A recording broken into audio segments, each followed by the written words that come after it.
नमस्कार, मैं हूं Iqbal Parvez. India News desk में आपका स्वागत है। साथियों, दिल्ली पुलिस ने इस बार कमाल कर दिया। भारतीय जनता पार्टी के गुंडे भगवा आतंकी जो मुसलमानों को काटने की धमकी दे रहे थे, उनकी हेकड़ी सारी निकाल दी और सलाखों के पीछे डाल दिया। जी हाँ, और ये सारे गुंडे भारतीय जनता पार्टी के कैसे थे वो मैं आपको बता दूं। इसमें अश्वनी उपाध्याय थे जो सुप्रीम कोर्ट के वकील हैं और ये भारतीय जनता पार्टी के प्रवक्ता हैं, और इनके साथ साथ 6 और लोगों को जेल में ठूसा है। सलाखों के पीछे दिल्ली पुलिस ने ठूसा है। ये एक बहुत ही बड़ी कार्रवाई है दिल्ली पुलिस की तरफ से भारतीय जनता पार्टी के गुंडों के ऊपर, भगवा आतंकियों के ऊपर। साथियों, 2-3 दिन पहले जंतर मंतर पर, जो कि संसद के ठीक सामने है, बिल्कुल चंद कदमों की दूरी पर है, प्रधानमंत्री नरेंद्र मोदी का जो आवास है उससे करीब 20 मिनट की दूरी पर है, वहां पर खुलेआम नारा लगा रहे थे, मुसलमानों को काटने की धमकी दे रहे थे। और किस तरह के नारे लगा रहे थे आप खुद को हम वो वीडियो दिखाएंगे, लेकिन उससे पहले ये बता देते हैं कि उन्होंने जो नारे लगाए उसके बाद वो वीडियो खूब वायरल हुआ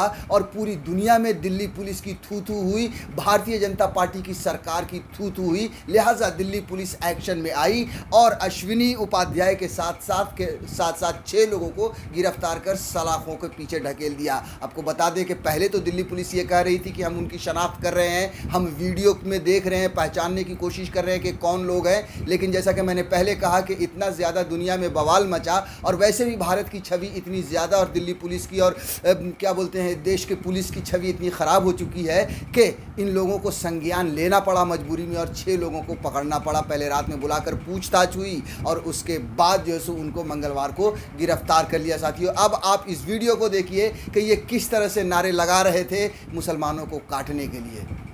हिंदुस्तान में रहना होगा, ले काटे जाएंगे, ले काटे जाएंगे, ले काटे जाएंगे, ले काटे जाएगा, ले काटे जाएगा, कुंवर काटे जाएंगे, कुंवर काटे जाएंगे, हिंदुस्तान में रहना होगा, हिंदुस्तान में रहना होगा।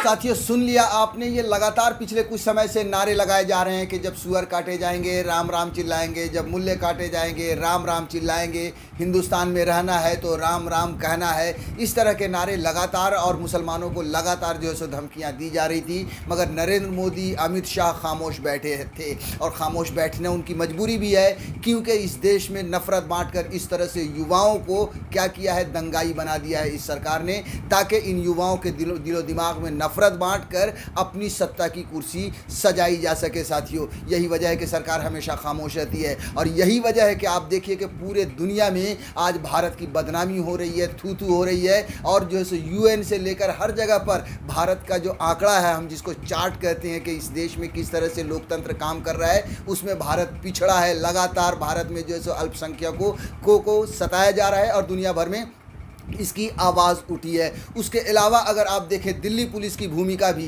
तो दिल्ली की पुलिस की भी भूमिका हमेशा संदेहास्पद रही है। हमेशा से इन दंगाइयों को छोड़ा है, हमेशा से जो है सो एक ख़ास धर्म को, जाहिर सी बात है कि अमित शाह की पुलिस है, अमित शाह की ग़ुलाम है, तो एक धर्म को वो टारगेट करेगी ही करेगी। अगर आप दिल्ली दंगे की भी बात करें तो उसमें भी मुसलमानों को दिल्ली पुलिस ने टारगेट किया था, और ये हम नहीं कह रहे हैं, ये अदालत में भी ये बात उठी है कि किस तरह से दिल्ली पुलिस ने एक तरफा चार्जशीट बनाई है, या एक तरफा जो है सो लोगों पर जुल्म किए हैं, या एक तरफा लोगों पर मुकदमे बनाए हैं, मुसलमानों पर खास तौर से। और जो दंगाई असल में कपिल मिश्रा जैसे लोग थे, उनका नाम तक नहीं आया किसी भी जगह पर। साथियों, तो दिल्ली पुलिस भी संदेह के घेरे में लगातार बनी हुई है, मगर इस बार जो है सो दिल्ली पुलिस हरकत में आई है। अब इसकी वजह क्या कहें, जो वीडियो वायरल हुआ है, चारों तरफ जो थू-थू होने लगी वो है, या फिर अदालतों ने जिस तरह से दिल्ली की अदालतों ने दिल्ली पुलिस को लताड़ा है, वो भी एक वजह हो सकती है कि दिल्ली पुलिस हरकत में आई और भारतीय जनता पार्टी के इन गुंडों को जेल में ठूसा है, या सलाखों के पीछे पहुंचाया है, गिरफ्तार किया है। साथियों,